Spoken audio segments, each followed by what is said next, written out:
What did this transition look like? Because you were obviously spending a bunch of time backstage at AEW. You were there for some episodes or some pay-per-views with John. What did the conversation start to look like of like, hey, do you want to like be paid to be here too? Well, it was more so for myself.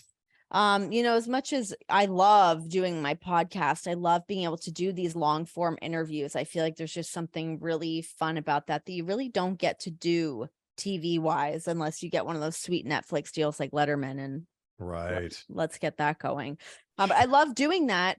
But for me, it's like also being able to work from home as a new mom was like a blessing and a curse. I sort of needed to get out of the house. I needed to get back to being me. Mm. And as much as like, yeah, it was awesome to be able to sit in my sweats and do my work and do all those things.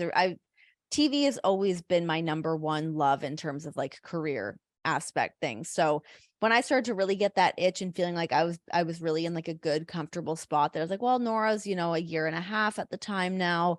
I'm feeling good about maybe stepping back into that world. And I had been having sort of like preliminary conversations with WWE about me maybe going back there and just maybe doing like pay-per-views or some specials. We really didn't hash it out or get that far in those conversations, but some conversations were starting to happen. And then it really kind of dawned on both me and John that we're like, man, if this is where it's going to go and this is what we're going to do, of course it makes more sense for me to be in AEW and just to kind of see all the things that AEW had to offer as well, like not only being on the road with my husband, but to be a part of this like young upstart, fun, really kind of changing up the whole scene of pro wrestling. That was something that I really want to be a part of.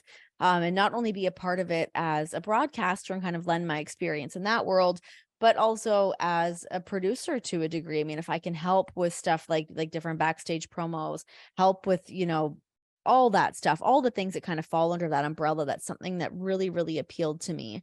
So yeah, the more those conversations kind of started to happen, and those conversations were really just between John and I.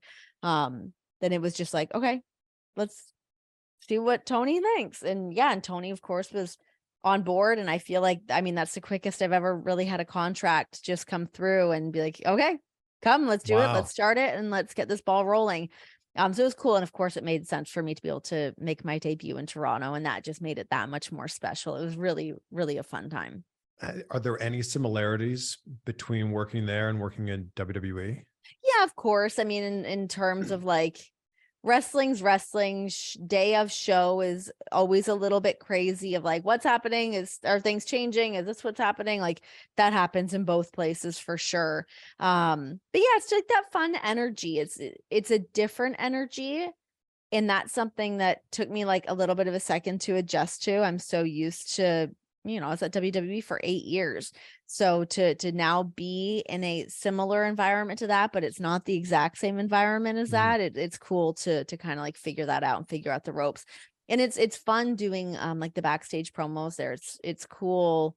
I think WWE having their writers and having written promos for, a majority of the people, that definitely serves a purpose and there is a benefit to that. But it's fun being able to hop on the set and go, what are we saying? What are we doing? What do we need to try to accomplish here? How do we do that? What are like just trying to like connect the dots to make the most sense of those promos. It's a fun challenge. I like it. Yeah, I feel like at AEW, you're getting more of like a direction of like, all right, this is where the promo needs to head. Yes, Whereas yes. in WWE, they're saying, all right, here's your promo. Exactly. So yeah, it's cool to be able to have that input and to try to make sense of it. It's like anything where you've got 2 hours of TV time for Dynamite, an hour for Rampage, trying to get the proper storytelling in place for each show to make the most sense with usually it's like a pretty small amount of time. It's not like we're given if you're given 2 minutes for a promo, that's a lot of time. Yeah. So when you have 60 seconds to try to accomplish, okay, this match is coming up, this championship is involved. There's also might be some other thing that we want to maybe loosely tie that into this promo. It's really fun trying to figure out how to make it make sense.